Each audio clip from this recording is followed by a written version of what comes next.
This is the Mazda CX-70, the brand's flagship 5-seat SUV in Australia and something of a flag bearer for Mazda's premium push down under. It's also the same size as the CX-90, but drops that third row of seats. Now it's tech heavy, premium material heavy, and just heavy. And for reasons that will become clear in a second, it's also something of a Mazda bargain. But to find out why, stick around as we figure out if the CX-70 should be on your shopping list. We'll drill down on this a little more in the practicality section, but it's important to note here that the CX-70 is the same size as the CX-90, which means the only real difference between the two models is that third row of seats in the CX-90. And as it turns out, that's a pretty expensive pair of chairs. The CX-70 starts with the GT trim at $75,970 for the petrol or $77,970 for the diesel, and then climbs to the Azami trim, which is $82,970 or $84,970 for the petrol or the diesel. The CX-90 though is just over 82 grand or over 85 grand for the GT and over 91 grand or 93 grand for the Azami. That makes the CX-90's third row at least a $6,600 option, but also as much as an $8,000 upgrade depending on the trim level. Now, Mazda has made moves to address this with a drive-away plate clearance on the CX-90 that does close that gap, but we suspect those offers are going to become permanent fixtures.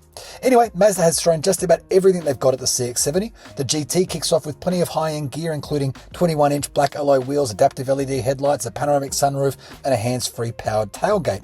Inside, there's twin 12.3-inch screens with Apple CarPlay and Android Auto, a 12-speaker Bose stereo, leather seats that are heated front and rear, 3-zone climate control, and a heated steering wheel. The Azami then adds things like ambient lighting, black Napa leather seats, which are now ventilated in the front, footwell lighting, body-coloured wheel arches and lower cladding, and body-coloured exterior side door handles. Yes, the Mazda large SUV range can look a little same, but Mazda insists there are critical differences. That said, if you can immediately spot the difference between the CX-70 and CX-90 without taking a peek inside, then you're doing better than me, given it is the same exact dimensions as Mazda's 3-row flagship. Now sure, Mazda talks about things like its design being a passion pursuer that serves up dignified performance, but the less marketing speak version is that this looks like a shapely, large SUV that ditches the boxy dimensions of a proper four-wheel drive for a more sleek and swooping profile.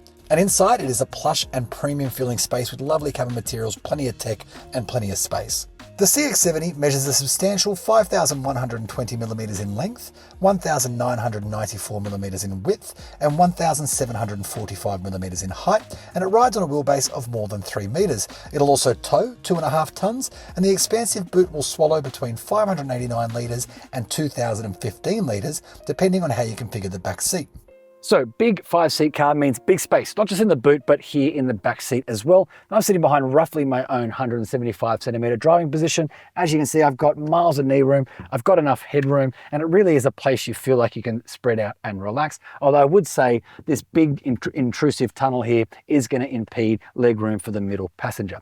Now elsewhere, you've got twin USB charging ports, not only air vents, but temperature controls as well, and seat heaters in the window seats. So there are plenty of premium touches, lovely materials. It's actually a place you wouldn't mind being driven around in. So opening the boot in the CX-90 would of course reveal a third row of seats, but in the CX-70 you have no such thing. Instead, you just have a football pitch worth of storage space here. I mean, look how deep that is. I can barely, in fact, I can't even reach the end, and that's without dropping the second row. So if you've got big things to move, Mazda even says things like surfboards or stand-up paddle boards, this will accommodate it. You can have one of two engines in the CX-70, with the cheapest being a 3.3-litre 6-cylinder turbo petrol, producing 254 kilowatts and 500 newton meters. There's also a 3.3-litre 6-cylinder turbo diesel, making 187 kilowatts and 550 newton meters, and both are equipped with a 48-volt mild hybrid system to help reduce fuel use at least a little bit. All models are also all-wheel drive, and they pair with an 8-speed automatic transmission. Petrol-powered cars will sip 8.1 litres per 100 kilometres on the combined cycle, while the diesel drops that to 5.4 litres. Both models get a 74-litre tank, meaning a theoretical driving range of around 900 kilometres in the petrol and almost 1,400 kilometres in the diesel. Now, when it comes to the drive experience of the CX-70, I gotta say, I think this might be the pick of Mazda's new premium SUV bunch.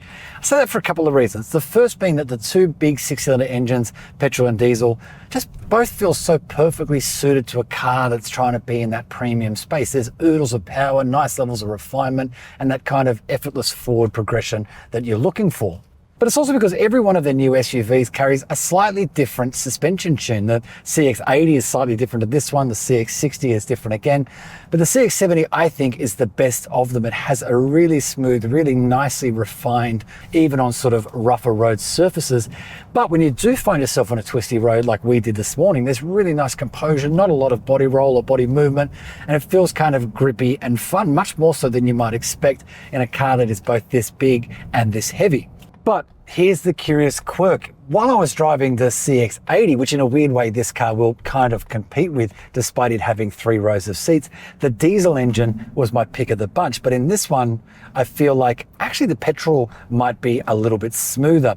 There is one small quirk of the drive experience here that stands out though, and I think it's because there's so much low-end torque in that diesel perhaps, but you do need to be quite smooth with the accelerator at slow speeds, otherwise you can get that kind of jerky takeoff where it's over revving.